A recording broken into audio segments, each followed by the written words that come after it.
Chances are you've heard of convicted serial rapist Daniel Holtzclaw, the former Oklahoma City police officer. The case made national headlines and became a cause celeb for Black Lives Matter in the social justice crowd as a symbol of, quote, 400 years of racial and sexual violence against black women. Members of Black Lives Matter and similar groups cheered when he was sentenced to 263 years behind bars. But is the case really so black and white? We're here in Oklahoma City asking the bombshell questions nobody else in the media dared to. What if he didn't do it? Did the DNA evidence really show what prosecutors accused Holtzclaw of doing? Why did the jury throw out half the charges? Why are accusers who describe the tall, dark-haired, half-Japanese cop as a, quote, short black man or blonde now part of high-dollar civil suits against him?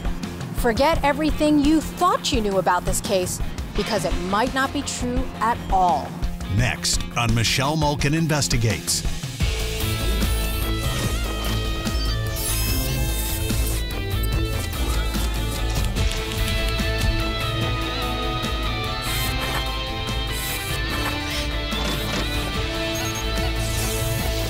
Michelle Malkin Investigates. Now, here's Michelle Malkin. Welcome to Michelle Malkin Investigates, where we dig deeper, past the headlines and sound bites in pursuit of one narrative, the truth. This edition is the beginning of an ongoing series on CRTV about an idealistic young man, raised with small-town values, a strong Christian from a multiracial family of cops dedicated to law and order, who was shockingly railroaded by his own colleagues, by the media, and by the police-hating social justice mob. I have now been to Oklahoma 3 times and personally spent dozens of hours meeting the key players, hearing from Daniel Holtzclaw's family and friends, and poring over the evidence. After carefully interviewing the lead detectives, scrutinizing the accuser's convoluted stories, and after talking to Daniel directly, I can tell you this: justice was not served.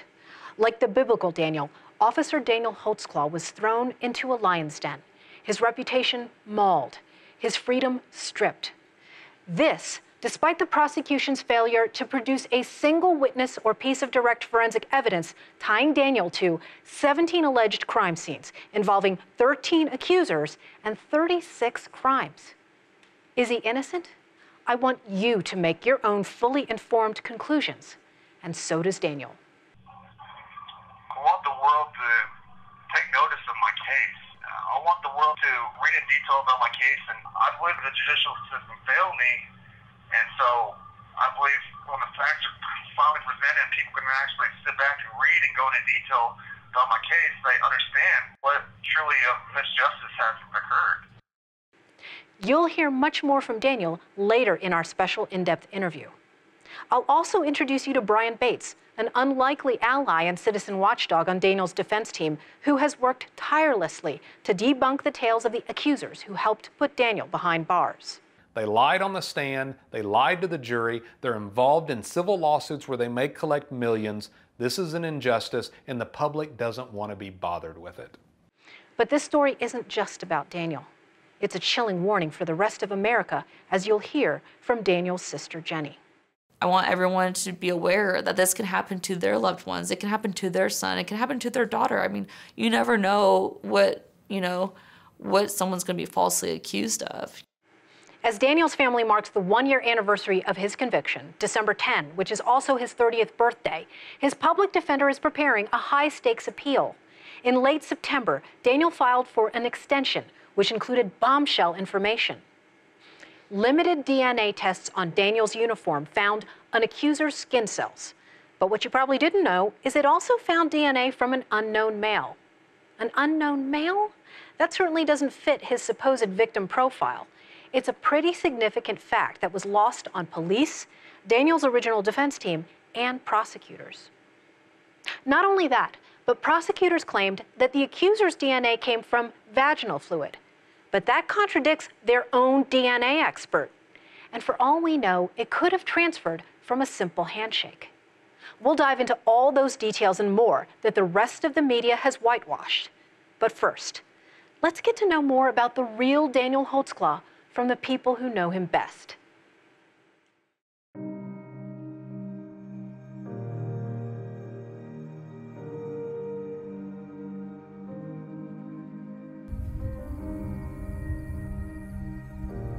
Our story begins in the plains of Middle America, nestled between Texas, Kansas, and Arkansas. Oklahoma's economy depends largely on oil. The Sooner State is decidedly Republican, pro-American, and boy do they love their football. That's what made Daniel a household name and star in his small town. But before we get there, let's go back to where it all began. An unlikely love affair between an American Air Force security officer stationed in Japan and a stunning local policewoman. It is nice weather, isn't it? I went out and said, "Konnichiwa," and she says, "Hi, how are you?" And I said, "Oh, she speaks English." So, yeah, we hit it off, started talking about the difference in the Japanese police and American police, and, you know, one thing led to another, and later on I got the nerve to call her and ask her out on a date. And the rest was history. 35 years later, we're still here. Eric and Kumiko had their first daughter, Julie, in Japan, followed by Jennifer in California. But the family didn't stop there. When we moved to Guam, Eric and we are so happy to have a boy. That boy was Daniel, big from the moment he popped out, and a bundle of energy from day one. How old are the kids here? Oh my gosh, Kumiko, what are the ages here? About 2, and Jenny maybe 3. Big sister Jenny was so close in age, they played sports together. On the basketball team and soccer, it's they had some good times. Who was together. better at soccer, you or Daniel? Daniel. Yeah. He was for sure the athletic one. Jenny says her little brother was large in stature as a kid, but also had a big heart. I would say that, you know, personality-wise, he's always been loving, very caring, very nurturing, you know, to both his family members, to people that he cares about, he loves, you know, people that he's concerned about. That's just his personality. On the football field, Daniel led by example. He led the team by the way he played. He wasn't a real outspoken leader. He was kind of a quiet guy, but he let his actions and his play speak, and he was a fierce competitor. Former Enid High School coach Tom Cobble remembers his standout star. We got in the playoffs and played for a state championship, and he was the leader of that, so people in town were crazy over the team and over Daniel. Daniel's proud dad, Eric, was the biggest cheerleader of them all. You sat in these stands many times watching your son playing on the field. Tell me more about that. I was probably the most avid fan in the stands as far as being vocal. I mean, I'd go to those games, and by the end of the game, I wouldn't have a voice left. I was yelling and rooting for the team and him all the time. It was a happy time for you, and it must have been some of the best memories he's had here in Enid. Yes, both ways, not only for him, but for me. The great memories of watching him play. Daniel grew up in the spotlight in his small town of Enid, Oklahoma, population 52,000. But his sister Jenny says he always stayed humble and worked hard for everything. We both got jobs at McDonald's starting off. I think we were about 14, 15 is legal age that we were able to start working, so our parents never spoiled us. It sounds like growing up in flyover country that you really embraced sort of, you know, traditional values, hometown values. And when he went off to college, he took those with him, and you too. Yeah, nothing was ever given to us. Thanks to his hard work and focus, Daniel earned a scholarship as a Division I linebacker at Eastern Michigan University. Sports journalist Dave Ruthenberg says right away Daniel's intensity set him apart, with 4 interceptions to start his record-setting college career. That first year he registered over 100 tackles and earned freshman All-American, which again was quite an accomplishment to come from a Division I school that's a little on the small side. Ruthenberg got to know him personally too, writing about the Oklahoma boy in Michigan, and eventually for Daniel's hometown paper in Enid. I knew he wanted to play in the NFL. That was his dream. So actually my first story when I got back here was sitting with the family on an NFL draft day and kind of doing an hour-by-hour story on draft day. Those agonizing rounds came and went. Despite his standout play, Daniel's name was never called. We really thought he was going to make it in the NFL, and it just didn't happen. A disappointment like that could set some people back for life. It could be debilitating to come back and bounce back. How did he bounce back? Well, you know, it was rough on him because that's what his #1 dream was. And he just had to, you know, understand that God gives you your cards that are laid out and to make the best of them. And he did. Daniel always had a second dream, to follow in his parents' footsteps. And he says, you know, I got my degree in criminal justice. I see my dad doing a very honorable career, and that's something I'd like to do, and that's what he chose to do after that. As the son of 2 police officers, it almost seemed like it was in his blood. Did he embrace the ethos of law enforcement? I think so, and he felt integrity is important. His word meant a lot. He had a passion for it. He enjoyed making a difference. That was what he dedicated his life to at a young age. He did, and you know, he risked his life every day down there. Daniel joined the Oklahoma City Police Department in 2011. In his 3 years on the force, he patrolled the meanest streets, chasing down the bad guys just like he would on the football field. And yes, he ruffled feathers. Daniel was investigated on 19 use-of-force incidents over that time, but cleared of every single one. A lot of the media coverage talks about him being a quote-unquote aggressive cop. What's your response to that? I don't think that's accurate at all. He wasn't afraid to get in the mix. He would do his job. You got to remember, he was in a very high crime area, a lot of bad people, a lot of criminals that he had to deal with. He served a brief stint in the high-profile gang unit before being assigned to the Northeast. Let me tell you a little bit about Northeast Oklahoma City. It's one of the toughest neighborhoods, rife with drugs, gangs, and prostitutes. This section of town lies directly in the shadow of the state capitol. And it's a place where a young man, sworn to protect and to serve, became a victim, a sacrificial lamb of the very system he had dedicated his life to. The Northeast is a predominantly black neighborhood and one of the poorest in the city.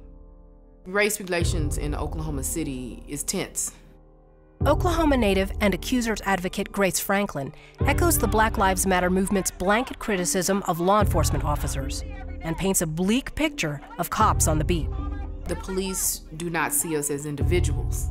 They see us as statistics. They see us as assailants, suspects. That's a problem when you're policing a community. But here's the other side of the story. Oklahoma City has been one of the most gang-infested cities in America, behind Chicago, Los Angeles, Detroit, and Camden.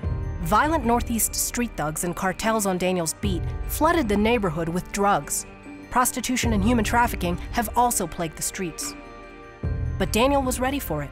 Coming from a multicultural family that traveled the world, Daniel was exposed to many races and cultures and did not discriminate based on skin color. He has always hung out with all different races. His best friend was African American as well. So it was never a race issue. I've never heard him say the N-word before. I've never heard him ever speak of that race in a negative light. At 27, Daniel was carving out a promising career in law enforcement. His mission was to serve and protect. He had a girlfriend who shared his love of physical fitness. He went to church and remained close to his family. Life was good. Good night, baby. But in the summer of 2014, a late-night traffic stop would change everything.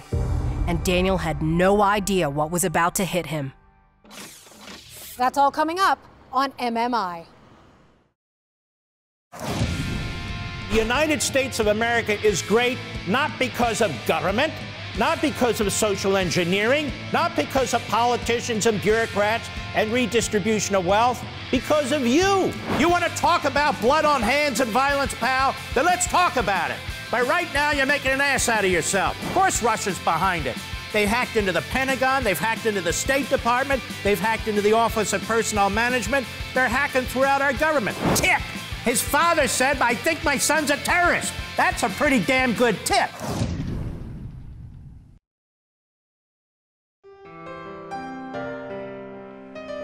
While Daniel occupied himself with work, family, and friends, a powder keg of racial strife and anti-police fury was about to explode.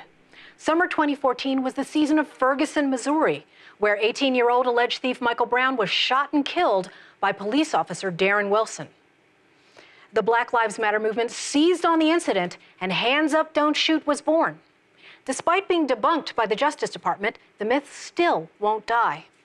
Riots erupted across the country filled with chants of blank the police.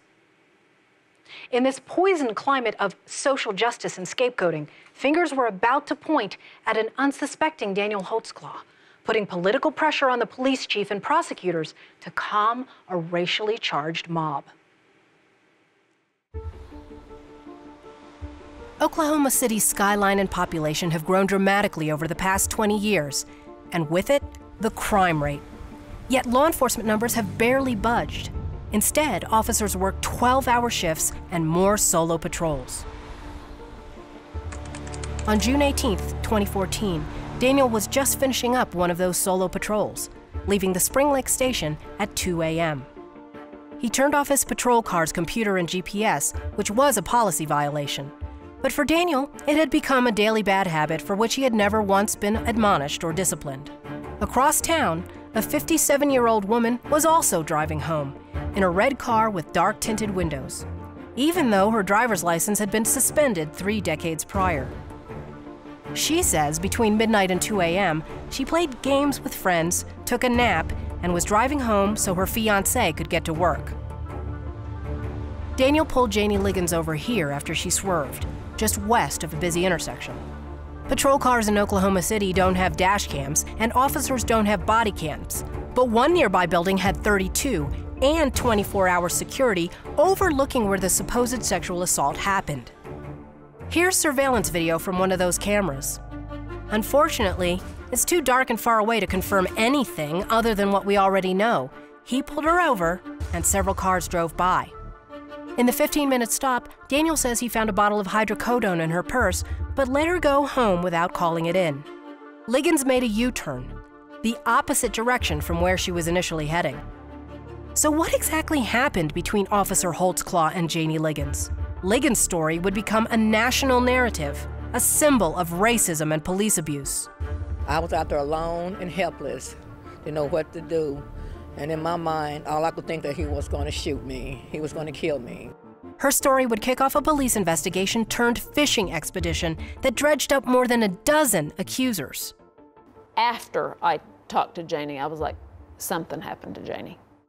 Now retired, Detective Kim Davis was with the Oklahoma City Police Department for nearly 3 decades. She says she had a gut feeling about what would become the biggest case of her career. She said, if you picture it, he's got his penis in her mouth and his gun's right there. All she can see is his gun. And she asked him, are you going to kill me? Liggins says Daniel ordered her to put her hands on his car, pat searched her, ordered her to lift up her shirt, and demanded she pull down her pants, claiming he forced her to perform oral sex on him for about 10 seconds. What was different about her? Her demeanor. Hysterical at times, bawling at times. She had no motive at all to make this up. According to the court record, Liggins admitted to taking a sleep-inducing pain pill and initially denied smoking marijuana, but then said she, quote, hit it once. But she also told Davis she had actually smoked 2 marijuana joints. She later denied that too. Davis interviewed Liggins at the hospital and said she was incredibly upset. We would show you the interview, but neither video nor audio exist. We don't record victim interviews except involving police officers. We never have recorded victim interviews. Okay, but this one involved a police officer. It did, but I had no recording, I had no equipment to record it, and it didn't even cross my mind to record it. We're in the middle of the hospital, and it's not something we do. We don't take a recorder to the hospital and do interviews. You don't use your phones for interviews? No. I wouldn't even know how to record on my phone if I did. You wouldn't? No, I have no idea. The veteran detective was not technologically advanced enough to record an interview on her personal phone and says they aren't allowed to either. You don't carry work phones with you that you We're could not use provided with work phones. Still, she and fellow sex crimes detective Rocky Gregory managed to tape 9 additional accusers. If you don't know, you don't know. And tell me, I don't remember. It's okay not to remember. But Liggins, the linchpin for the entire case, never gave a recorded statement. Liggins did, however, take something called a SANE test with a sexual assault nurse examiner. What were the results of the SANE test with regard to Jamie Liggins? There was no DNA in her mouth, but she said that he did not ejaculate. She also said at one point her hands were on the hood? On the hood, yes. And what were the results of that? They didn't get fingerprints. Why do you think that is? Because hundreds of people touched the cars, the weather, you gotta keep in mind, Holtzclaw's car was a pigsty. It was absolutely nasty. And a lot of times, like when we go, say we go into a house for a burglary, and it's just nasty, you never get results from that. Yes, Daniel's car had trash inside, but we're talking about the outside. Police tested his vehicle all over for DNA and prints. The fingerprint tests came back negative on the car, and the SANE test came back negative for DNA in her mouth. Correct. You still believed her story at that point? I did. No forensic evidence supported Liggins' account, and her stories kept changing, casting increasing doubt on her reliability and credibility. First, she describes Daniel as 35 to 45 years old. He's 27. She claims he's 5'7" to 5'9", 225 pounds with a thick build. He's actually 6'2", very muscular. She says his skin isn't smooth, but Daniel has clear skin. And here's the kicker. In her eyes, he's blonde. Nope, dark hair. Liggins said she pulled into a parking lot after Daniel let her go before turning around. That's not what the video showed. She testified that Daniel unzipped his pants in an instant and pulled out his penis through the fly of his pants. But Daniel wears tight compression underwear without an opening at the crotch. His bulletproof vest hung below his groin, and his uniform shirt was secured to his socks to keep it taut. The scenario Liggins described is highly unlikely, to put it mildly. Nevertheless, Davis and her partner, Rocky Gregory, were certain when they began a 2-hour interrogation with Daniel that he was guilty. We've both investigated officers in the past, so it's a different dynamic. They kind of know a lot of the tricks of the trade that we do. They've watched plenty of our interviews when they bring other suspects down that they've arrested. But before you started the interview, did you have a sense that he did the things that Jamie Liggins accused him of doing? Oh, before we started the interview, I felt like that what Janie told me was the truth, yes. Daniel didn't ask for a lawyer. He allowed investigators to collect his DNA and conduct any search they wanted. And speaking of searches, he told a far different tale than Liggins. Did your hands go on her at all? I backhanded her on as far as the side. Where on her body? Tell me, you backhanded? Her waist, and the back portion. I didn't touch her butt or anything, but the back portion of the waist. And then she lifted it up like right here, and there's nothing. Did she lift it up like this? No. Okay. So she never, like, went, ooh, nothing, no. Exposed her breasts or anything like that? She asked me if I was like, no, it's okay. She asked you? If you want to search me, I'm like, no, it's okay. So she never, like, put her hands on the car and you... No. Okay. Over the course of a 2-hour interview conducted roughly 12 hours after the traffic stop, Daniel is clear, calm, and answers the questions directly, never getting rattled, even when the detectives mention they have video. On the video, are we going to see her boobies? Shouldn't see her boobs. I didn't see her boobs. Okay. Are we going to see her pull her pants down? I didn't see her pull her pants down. Okay. Are we going to see your penis out? Nope. Are we going to see your penis go in her mouth? No. Are we going to get any DNA to that? No. The video the detectives mention is the dark, far-off surveillance footage we showed you. Remember, all it confirmed was that a traffic stop took place. But Detective Gregory suggested otherwise to Daniel. And we can watch a whole lot of actions being performed while you were there. Is there any reason at all, why your penis would be out? No. Detective Gregory continued to press him. These videos ain't helping. But Daniel did not waver, and when asked about DNA, he welcomed testing. Are we gonna get something from the SANE exam? Go with the SANE exam. Do you understand that you don't have to full-blown ejaculate to get something out of the SANE exam? Right. We can get skin cells, we can get pre-ejaculate, we can do all that and still get DNA. Right. And did your penis go in her mouth? No, it did not. As you know, the SANE exam results came up empty, supporting Daniel's story, not Janie Liggins. After watching the entire 2-hour interrogation, I can tell you it sure seems to me that Daniel had no idea what he was accused of doing. He told detectives he wanted every test to be conducted to show he had nothing to hide. Now I'm just feeling, oh my God, blessed. I want DNA, I want everything, I want to get it done. Based on a single 2-hour interview, the detectives diagnosed Daniel as a monster.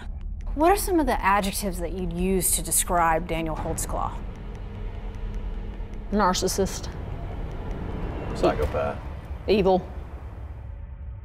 But Sister Jenny tells me Daniel's always direct and unflappable. And when the investigators went on a hunt for anyone in Daniel's past who would confirm their dark diagnosis, they came up empty. There's just a wildly divergent interpretation of how he acted and how he responded to the questions. That's Daniel. I mean, that's Daniel being straightforward with her. You know, Daniel had nothing to hide. So what do you think of people who look at the video and say, oh, that's the behavior of a sociopath? It's very frustrating whenever I hear people say that, because I haven't heard one actual clinical person say that's what Daniel's interrogation video proved to them. Given that the detectives believed they were dealing with a psychopath, their failure to conduct basic searches and seizures is curious, to say the least. Was there a reason why you didn't take his cell phone? His cell phone? Yes. I didn't see. There was no reason to do that? No. What? Take it for what? To look at who he called or what messages were on there, and no. Even just looking at Janie, is because we only had Janie interviewed full-blown when we did this interview. There was never any allegation or any comment that he got her number, that he called her, that she called him. There was nothing to analyze his phone for. So you didn't take his phone. What about his underwear? Didn't take them. Why not? Daniel said that he had washed the underwear. He still had on the pants he had on the night previously. And so you believed him that you believed that? Yeah. But you already had a sense that he did what Janie Liggins said that he did? I did. But you believed him that he had washed his underwear? I guess believe and hope. Most people change underwear, usually. But he had told us this is the same uniform, so we took the uniform. What about the other uniforms that were in his home? Did you think you should have taken those? No, because we didn't have other victims at that point. Yet Davis told me she had another case on her mind when she interviewed Liggins. And in the back of my head, I knew that Rocky was working another assault involving a police officer, but I didn't know the details of it. Okay, so when you got to the hospital, you had that case in mind? I knew he was working one involving a police officer. I didn't have any details, I just knew he was working one. So which is it? Was there another victim in mind or not? Well, I had a victim, Terry Morris, and her description of her assailant matched up what Jenny Liggins, her description of her assailant was, and everything that transpired during both their assaults kind of matched each other. Detective Rocky Gregory has been with the Oklahoma City Police Department since 2000 and spent much of his career in sex crimes. He interviewed Morris in May 2014 after a domestic incident with her boyfriend. I'd spent like 2 weeks trying to find her. By the time I was able to locate her, she again was high, and then she refused to cooperate. She said she was moving to California, didn't want to do anything.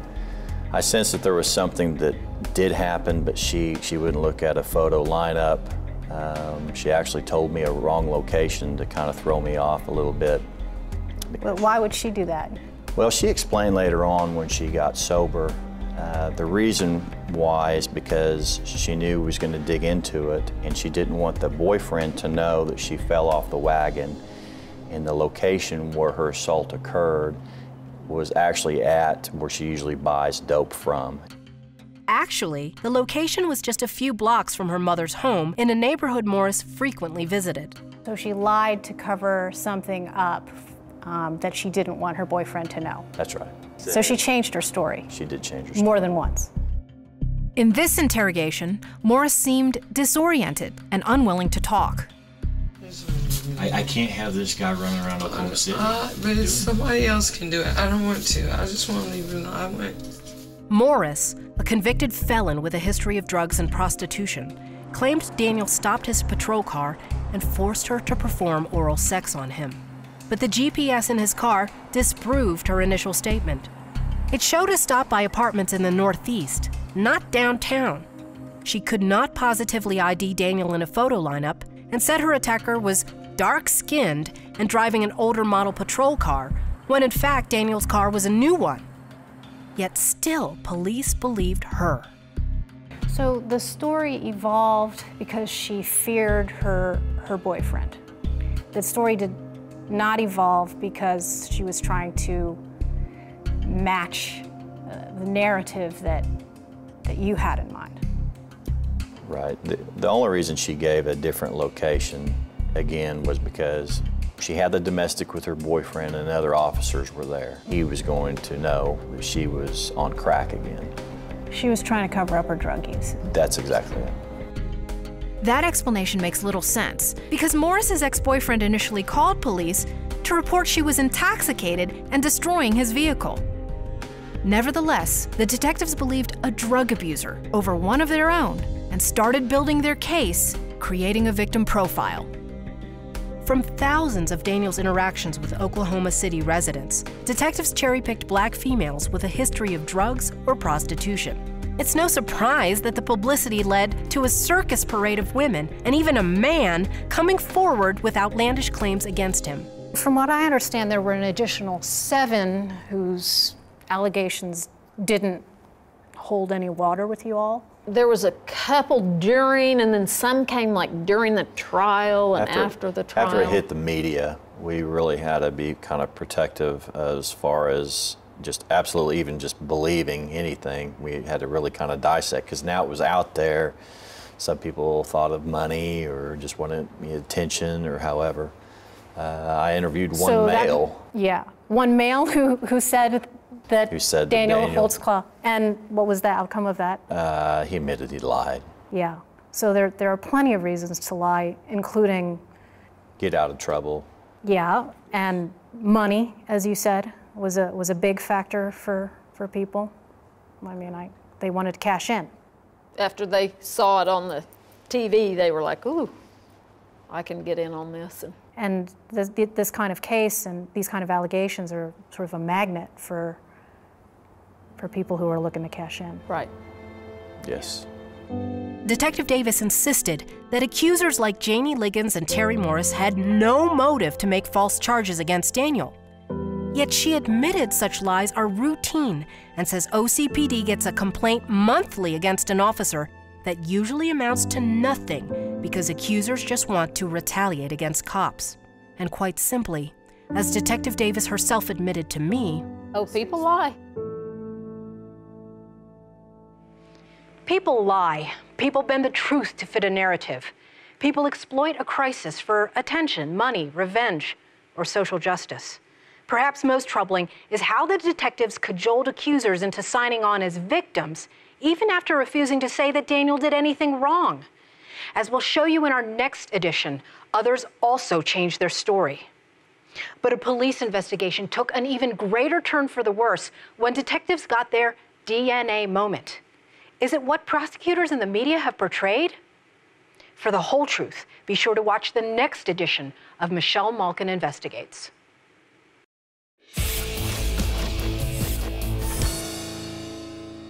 Hey, you got a minute? Well, this is our social media minute. I'll be sharing feedback, the good, the bad, and the ugly with you. Sometimes for a laugh, sometimes for great insight, and sometimes just for a good old-fashioned vent. Longtime readers of my work know I've been sharing hate mail for as long as social media has been around. It's a great way to expose the hypocrisy of the left. Check out these messages on Facebook and Twitter from tolerant progressives. Michelle Malkin, self-hating Asian who thinks she's a real journalist, and that her opinion matters.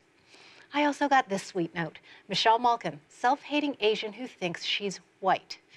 I never get tired of haters accusing me of self-hating and being white. Not white, just right. It's amazing what people will sign their name to, isn't it?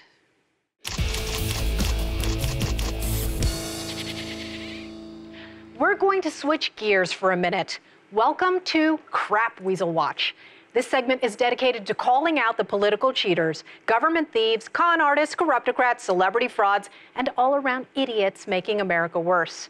Higher education is overflowing with crap weasels, like the Feminist Club at Sierra College in California. Campus Reform reports that young women from the Feminist Action Club are now passing out cards warning that making kissing noises, whistling, honking, or shouting for attention, and just invading my space all constitute harassment. Real feminists should be cringing in their combat boots. These safe space shenanigans trivialize real sexual harassment and infantilize women instead of empowering them. I'm sure crap weasel is a trigger word too. Deal with it.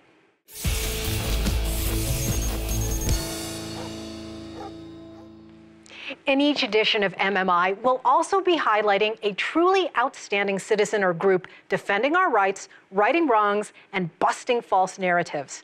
We'll recognize these watchdogs and whistleblowers with our Bulldog Award. In this edition, we salute Heather McDonald, an author, journalist, and social commentator. Her most recent book is The War on Cops: How the New Attack on Law and Order Makes Everyone Less Safe. This tour de force is a culmination of years of reporting on the ground about the left's sabotage of law enforcement. McDonald exposes how the biggest victims of the war on cops are law-abiding inner-city residents in high-crime neighborhoods who've been exploited by race baiters and political opportunists. McDonald has also applied her clear-eyed, unapologetic analysis to our out-of-control open borders, jihad, feminism, and welfare. She's a national treasure who speaks forcefully and without fear. Next on Michelle Malkin Investigates. He had it all. Mwah. Good night, baby. A good job, a supportive family, and loving girlfriend. But all that changed one summer night when a woman swerved in front of his police car. Daniel had a really bad reputation on the Northeast side. He had shut down a lot of dope operators, and I think people took any chance they could get to get even. So she and a cast of accusers with a history of drugs and prostitution claimed Daniel sexually assaulted them. What possible reason could there be for anyone to lie about the alleged assaults? Ask her civil attorney, who filed a lawsuit that's potentially going to pay her millions of dollars. This is a woman who was in financial straits up to the night that this happened.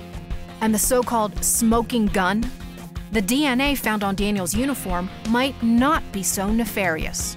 Now, I interviewed both of the lead detectives, Rocky Gregory and Kim Davis, about the phenomenon of touch DNA, and both of them were rather dismissive. Charitably, I think this is a convenient position for them to maintain.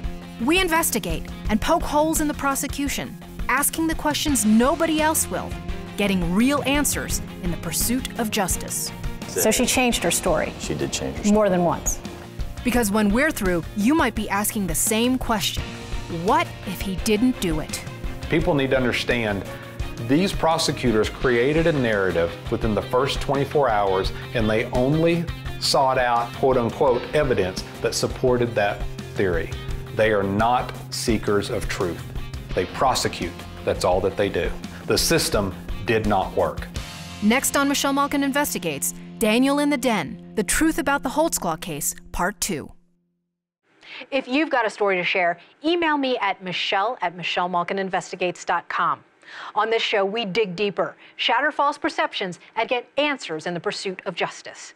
On behalf of our entire team, I'm Michelle Malkin. Thanks so much for joining us.